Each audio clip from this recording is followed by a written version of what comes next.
Hey everyone, welcome back to the Sober Witch Life podcast. It's Sunshine back here again. And we're continuing. I am turning some of the articles that I wrote into stories that I tell you. Hopefully you're enjoying them. You should go back and take a listen. Oh my goodness. And I'm realizing, oh, look at me. I never put a title on this. Let's make sure. I don't know if it will do this here on YouTube. I don't know. We're going to find out. So this one is a little bit intense. We're going to see how this one sits with me because I know there's been a handful of them that I've written that I've had to pause halfway through writing because they've caused me tears, lots of tears. And this one is they told me my gifts were delusional and I called them divine, right? Oh, goodness. I was 19 years old when I had first spoke to the dead. 19. My grandmother had passed probably about a year before this. And she, like me, carried the gift. I was on vacation with my extended family, many of whom I thought I knew only through holidays, right? We would gather for Christmas, we would gather for Easter, but that was about the extent. Maybe there was a birthday or some other type of event, but I wasn't really close with these individuals. I didn't know what was going on in their life. I talked every now and again to my aunt, my sister's mom, and I was kind of, out of everyone there, closest to her. And so I mentioned to her at some point that I think I may have inherited these gifts from my grandmother, right? And she told me to try. I was never lucky enough when I was younger to sit in circle with my grandmother while she did a mediumship reading, because that's how she would do it. So I decided to do it just like she had. I've now come to understand that this is the common way to do it, but had no clue at that time. So here I am in a hotel room, in a hotel suite, right? There are, I don't know, maybe 12 of my family members there. I opened up just some energy and tried to listen, tried to see what I could see. And it was so wild. Like I have a very distinctive memory of myself in this room of where, everybody was sitting. And I began to describe spirits that my grandmother had described, right? My grandmother had described spirit guides to all my cousins, most of my cousins that were there. And I started to relay the same type of descriptions. I started to describe relatives that I'd never met, boyfriends or friends that my aunts once knew when they were my age. I began to speak to the dead for the first time. And my whole family was just kind of like in awe. That's how I knew that I had mediumship gifts. And they didn't feel like my imagination, so to speak. It didn't feel like I was just making them up. They just felt like, and it wasn't hard. It just kind of came natural. It just kind of showed up for me.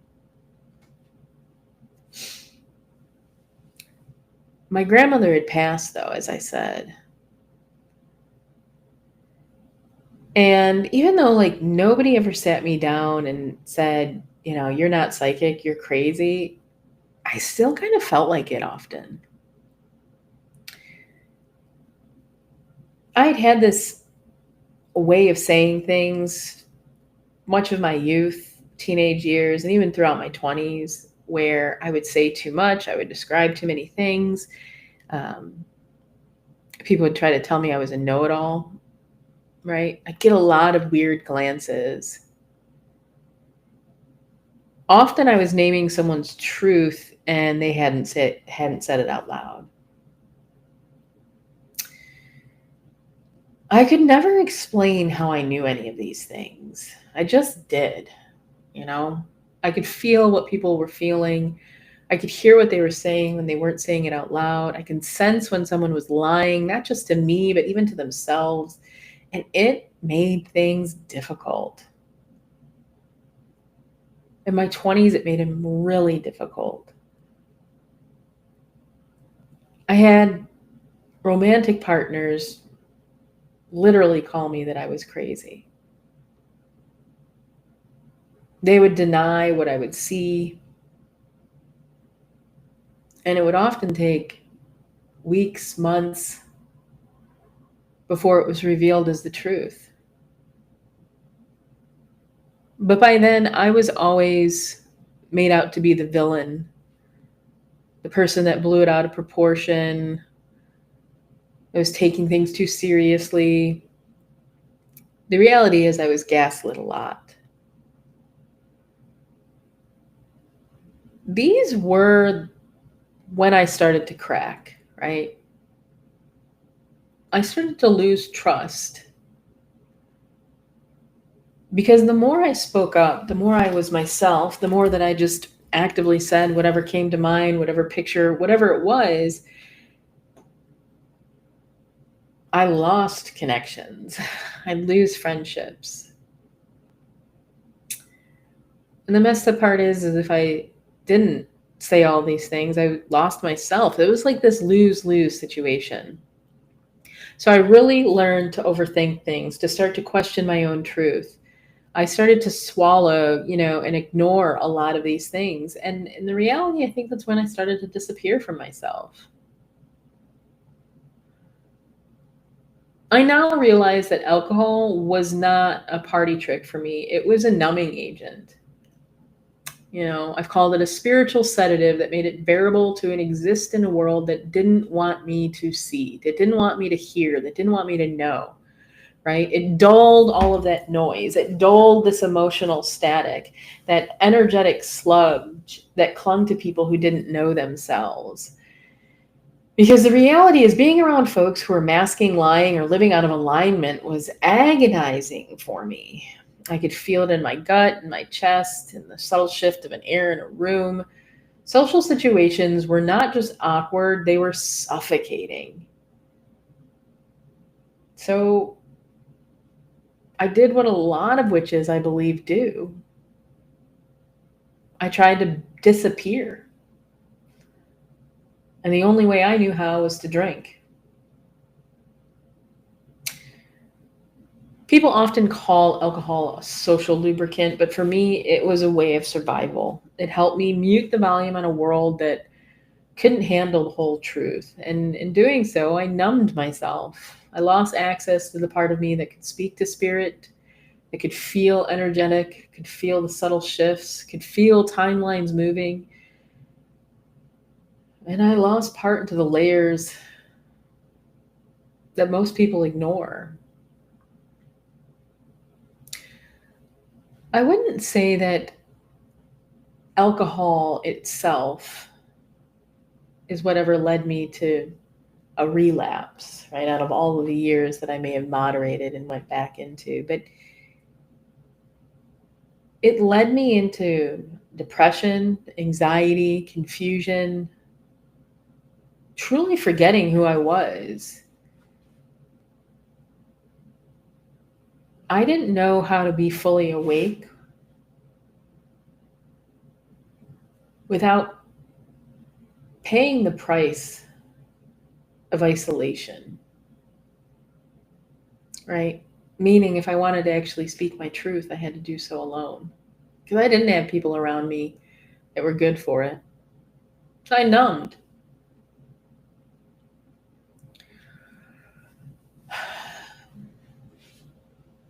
I was 3.5 months into recovery before something really big shifted.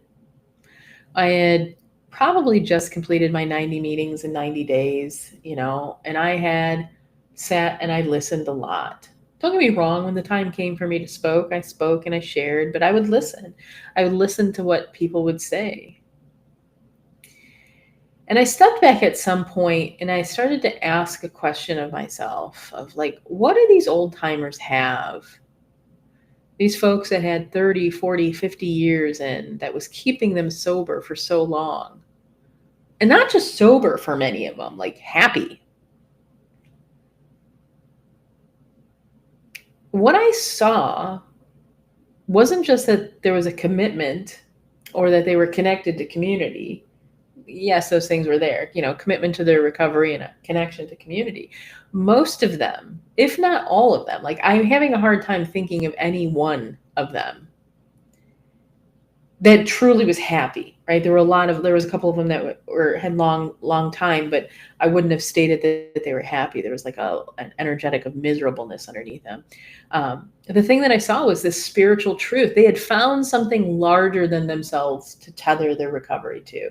And so I started to ask myself, what was mine? What was my version of church, so to speak? What was the spiritual discipline that kept me rooted in my own truth? And that answer came crystal clear. It was listening to Spirit. So I asked Spirit, what do I do? What can I do? And Spirit answered and said, start using your tarot cards to help. Start pulling cards for other people. So I started going live on Facebook every Tuesday night, usually for an hour, sometimes an hour and a half, I think a couple of times even up to 2, right? And this was like an important way for me to even start to like practice boundaries, was this practice, now that I'm thinking about it and saying it out loud. I'd pull a card for anyone that showed up, one card at a time, one message at a time, and I would allow whatever Spirit said, whatever the card, made me feel, I would say it out loud. And this became my weekly devotion. It was in this time that I started to realize that these gifts weren't burdens. They were a blessing. They were something that I could embrace, something sacred, something divinely given to me. I was really lucky that in the 15 years that I was in therapy, I somehow found practitioners that didn't pathologize, whatever, didn't chastise my gifts. They may not have understood them, right? That might not have been the gifts that they had, but they didn't try to take them away from me either. They listened, they would ask questions, they'd encourage me to keep exploring what felt true. And I know that's not everyone's experience. I've sat with witches in recovery who were told they were going into trance, that going into trance states was a form of disassociation, that seeing spirits was a sign of psychosis, that feeling of being overwhelmed in a crowd meant that they had trauma or a personality disorder. I've met with a handful of folks whose intuitive abilities were not met with this reverence, but with medication or shame. People who now have to whisper about visions or dreams or hide them entirely because the world taught them to be afraid of their knowing. I am not saying that there aren't real mental health diagnoses out there that deserve care and attention, that might need medication.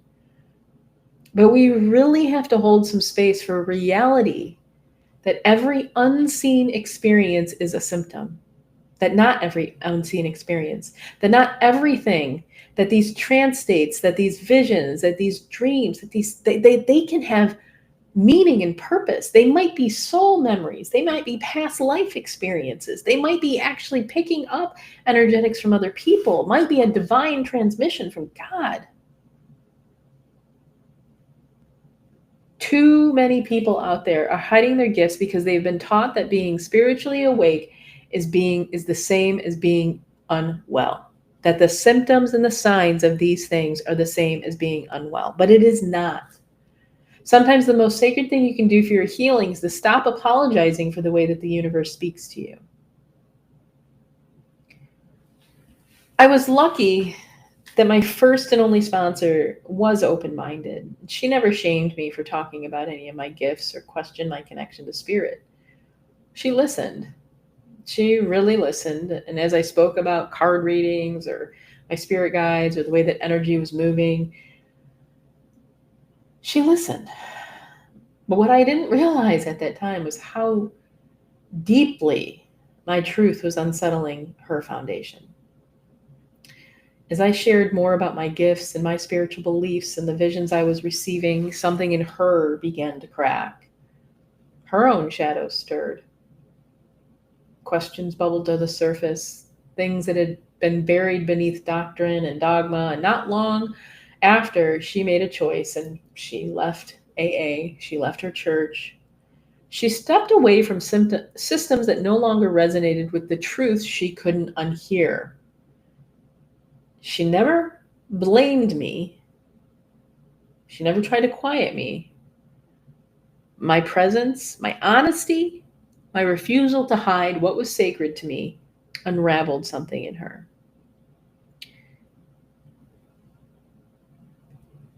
That's the power of living your own truth. It doesn't just heal you, it can create a ripple effect and break an illusion and shake a system. I didn't hear from her much after that, but I like to believe that it helped set her free.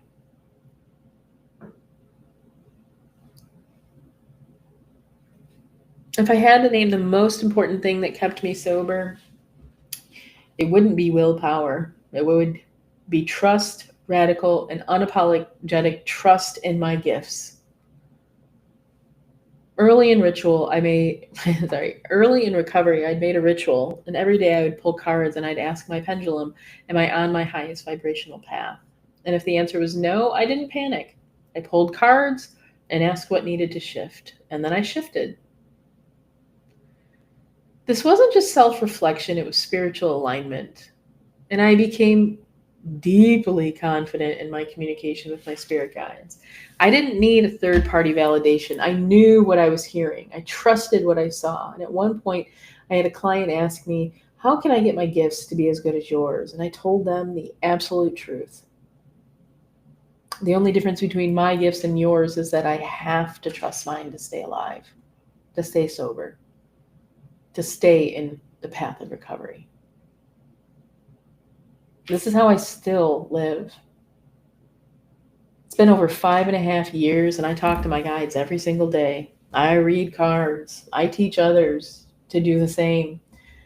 I can do gallery readings. Sometimes I do home readings. Sometimes I even do energetic scans for businesses.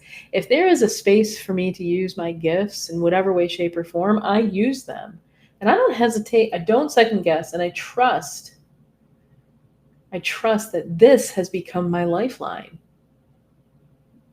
It's the reason that I can sit with myself in a hard moment and ask for guidance and receive an answer that I know is real. That's what sobriety looks like when your spirit is awake. One of the most sacred parts of my recovery journey is helping others remember who they are. I have people sit down with me and they say, I think I might have gifts. I don't hand them a one-size-fits-all workbook. I sit with them. I've actually offered these at shows for a long, long time. I ask questions, ones that I've designed to uncover where their strongest clair may be, what their strongest psychic ability, what their body remembers, what stories or hold clues that they've often overlooked. I also talk to my own guides. I invite spirit into the conversation so that we can find the truth beneath any of the trauma. Because sometimes this is a process of spiritual excavation. Once we do get to see those gifts clearly, I work with my guides to determine how they are meant to use them. Not how I would use them, not how a book says they should be used, but how their unique wiring, their soul path, their energy system wants to move. I do have one lesson that's always universal, though, and that is protection. Before we can expand using our gifts, it is important to be grounded and to be protected. You need to understand how to filter out that other energetic, to protect your energy, to make sure that you're not welcoming something in that can derail you or your recovery. I have found over and over again that once an individual starts to honor the truth that they have gifts, they are going to start to see them blossom and bloom faster than they could ever have imagined. That starts to show them that their magic is real.